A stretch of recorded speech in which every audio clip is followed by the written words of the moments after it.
Buenos días, señoras y señores. Mi nombre es Yamilet. Bienvenidos a nuestro podcast sobre el romanticismo, un movimiento artístico y literario que revolucionó la forma de sentir y expresar el arte. Hoy exploraremos cómo surgió este movimiento, su contexto histórico. Damos paso a nuestra compañera Amy. Gracias, Yamilet. Como has dicho antes, el romanticismo revolucionó la forma de sentir y expresar el arte. El romanticismo nace a finales del siglo XIX en Europa, como un movimiento cultural que busca la expresión individual y la emoción. Rechaza los principios de la Ilustración, que como ya sabemos estaban basados en el orden, la lógica y la razón. En cambio, el romanticismo enfatiza la importancia del sentimiento y la naturaleza en la creación artística. Este movimiento es influenciado por la Revolución Francesa y las guerras de independencia de América, reflejando la lucha por la libertad y el individualismo. En el romanticismo surgen dos tendencias ideológicas: el romanticismo liberal, que buscaba la libertad individual, la expresión personal y las reformas sociales, defendiendo así el cambio político y la igualdad, rechazando las nociones de autoridad absoluta y tradición.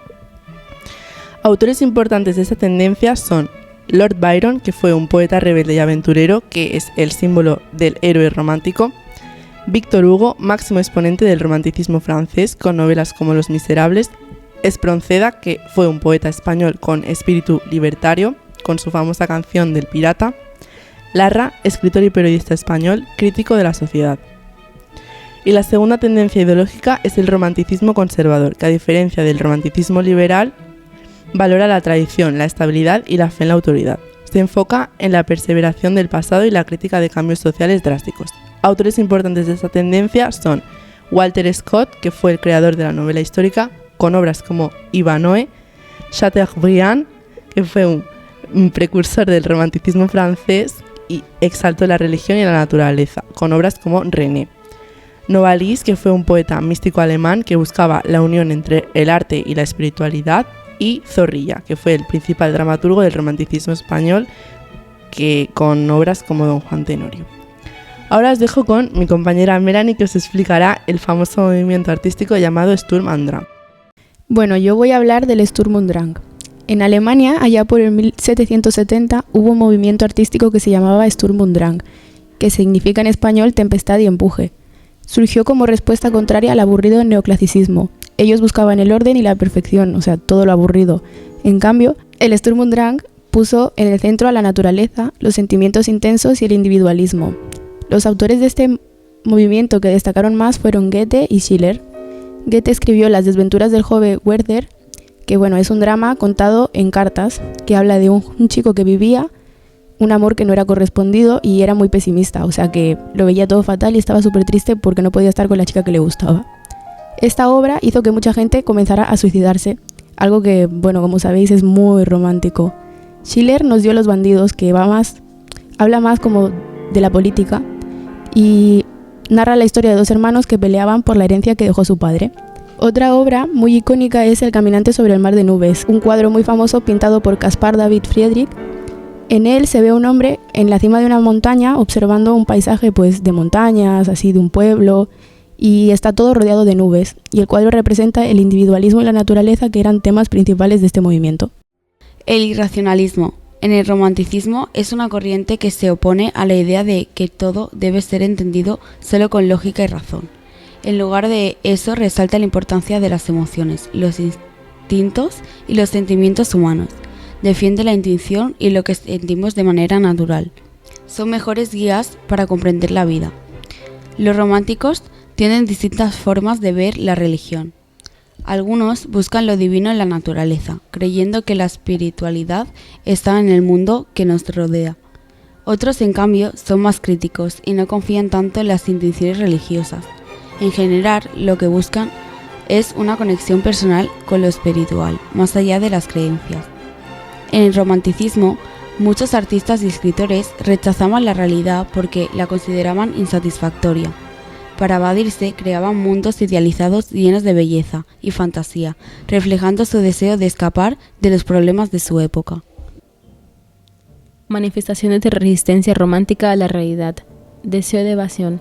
Intentan evitar la Edad Media o lugares en donde no se había alcanzado la razón ni se había iniciado la transición hacia la industrialización. La rebeldía. El héroe romántico es un personaje que se caracteriza por su aislamiento, como un proscrito o un seductor, y se rebela contra la divinidad, las normas morales y las convenciones sociales. El suicidio se convierte en el gesto romántico por excelencia, en el que se juntan la voluntad de evasión de la realidad y la rebeldía frente al mundo. Abundan los personajes suicidas. La poesía romántica se caracteriza por su enfoque en la emoción, la naturaleza y el individuo. Los temas recurrentes son el desengaño amoroso, que es cuando idealizas mucho a la amada y sientes la decepción al darte cuenta que no es como pensabas. La muerte de la amada y, para finalizar, la angustia existencial, reflejando la lucha del ser humano y su relación con el mundo.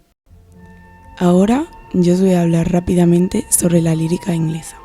Ese tipo de poesía que no cuenta historias, sino que expresa emociones profundas, como el amor, la tristeza, la belleza, el miedo o la esperanza. La lírica inglesa nace en la Edad Media con poemas religiosos y evoluciona con autores como Shakespeare, que escribe sonetos sobre el amor y el paso de tiempo.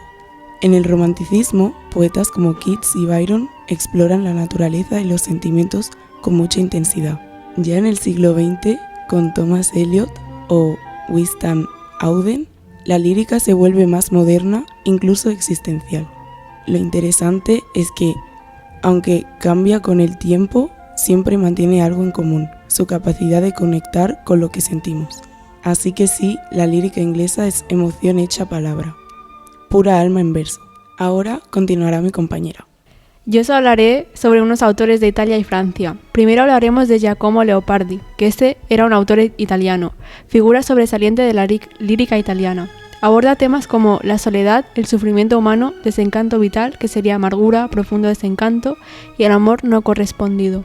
Su poesía se caracteriza por un tono melancólico que refleja las ansias de libertad y el desencanto con la vida. Una de sus obras importantes son Canto notturno di un pastore errante del Asia, Existencialismo y soledad, La Ginestra, crítica a la sociedad y reflexión sobre la naturaleza. Y el autor francés, Gerard de Nerval, es uno de los exponentes de la lírica romántica francesa. Su obra se centra en la búsqueda de la identidad y el amor ideal. Utiliza imágenes oníricas para expresar la complejidad de sus emociones. Otra de sus obras importantes sería Aurelia, que es una prosa poética sobre la locura y el amor idealizado, y Las Quimeras, que es una colección de sonetos e incluye el famoso poema El desdichado. Ahora vengo yo a hablar sobre la narrativa romántica, que se caracteriza por una exploración profunda de las emociones humanas. Lo podemos ver en diferentes géneros, como la novela histórica, la fantástica y de aprendizaje, revelando la complejidad de la experiencia humana. Entonces, la novela histórica romántica busca recrear el pasado con un enfoque emocional. Autores como Walter Scott, Victor Hugo y Alessandro Manzoni emplean la narrativa para explorar temas de heroísmo e identidad cultural, fusionando historia y ficción. Y ahora paso a mi compañera. Bueno, la novela fantástica y de terror es un género que se distingue por meter en la historia elementos sobrenaturales mágicos, cosas que no tienen explicaciones en el mundo real. Rompe con las leyes de la naturaleza y la lógica, y esto es justamente lo que lo hace tan interesante. Tiene varias características claves. Por ejemplo, siempre hay algo sobrenatural. Pueden ser fantasmas, monstruos o algo por el estilo, y esto ya te pone en un ambiente extraño. También juega mucho con la ambigüedad, lo que hace que el lector nunca esté del todo seguro de lo que está pasando, y eso genera una sensación de incertidumbre bastante interesante. Y por supuesto, siempre se explora lo desconocido, lo que no entendemos, y eso, en general, nos da miedo. Un ejemplo súper conocido es Frankenstein, o El moderno Prometeo, de Mary Shelley. Esta obra es fundamental dentro del género y muestra perfectamente todos estos elementos. Ahora os dejo con Nayala, que os explicará la novela de aprendizaje y la novela epistolar. Ahora yo os hablaré sobre dos tipos de novelas muy importantes en el romanticismo. Por una parte tenemos la novela de aprendizaje. Es un tipo de novela que narra las experiencias del protagonista desde su niñez hasta la juventud. Se centra en su crecimiento personal, en la búsqueda de su identidad y en las emociones intensas que vive a lo largo de su vida. Sus características principales son el enfoque en el crecimiento interior, donde el protagonista atraviesa experiencias importantes como conflictos familiares, crisis existenciales, fracasos o descubrimientos que le ayudan a formarse como individuo. Además, el aprendizaje se produce de manera progresiva a lo largo de la historia y suele terminar con el protagonista integrándose en la sociedad o aceptándose a sí mismo. Un claro ejemplo es Las aventuras de Wilhelm Meister, escrita por Johann Wolfgang von Goethe, publicada en 1774. En esta obra seguimos la vida de Wilhelm, un joven burgués con inclinaciones artísticas que abandona su vida cómoda para buscar su verdadera vocación y sentido en la vida. Otra forma interesante de la novela es la novela epistolar, que está escrita en forma de cartas. Gracias a esto, el lector puede conocer la evolución de las acciones, pensamientos y experiencias de los personajes, ya que la historia se desarrolla a través de sus voces. Sus características principales son la narración en primera persona, la multiplicidad de perspectivas, la sensación de autenticidad y la profundización psicológica. Ahora le doy paso a mi compañera Damaris. La poesía romántica se caracteriza por su enfoque en la emoción, la naturaleza y el individuo. Los temas recurrentes son el desengaño amoroso, que es cuando idealizas mucho a la amada y sientes la decepción al darte cuenta que no es como pensabas. La muerte de la amada y, para finalizar, la angustia existencial, reflejando la lucha del ser humano y su relación con el mundo. El drama romántico se basa en emociones intensas, donde el amor, la tristeza y el sufrimiento son los protagonistas. Aquí, los héroes no siguen las reglas, son rebeldes que luchan por su libertad, desafiando todo lo que se les impone. Este tipo de teatro no es convencional, rompe con las normas clásicas de tiempo, lugar y acción para sumergirnos en una experiencia única. En este drama, el amor es imposible o trágico, lleno de complicaciones y sufrimiento, lo que lo convierte en algo aún más profundo y apasionado. Y como si fuera poco, la naturaleza juega un papel fundamental, reflejando las emociones más profundas de los personajes, mostrando lo que sienten a través de los paisajes y el clima que los rodea. Todo esto crea una atmósfera única, que te mantiene al borde del asiento. Y así llegamos al final de este viaje por el romanticismo, una época donde la emoción, la libertad y la belleza lo impregnaban todo. Hoy hemos explorado sus raíces, sus grandes autores, su impacto en la literatura y en el alma humana. Esperamos que hayáis disfrutado tanto escuchándolo como nosotras haciéndolo. Para cerrar este episodio, queremos regalaros unos versos. Los suspiros son aire y van al aire, las lágrimas son agua y van al mar. Dime, mujer, cuando el amor se olvida, ¿sabes tú a dónde va? Gracias por acompañarnos en este episodio. Hasta la próxima.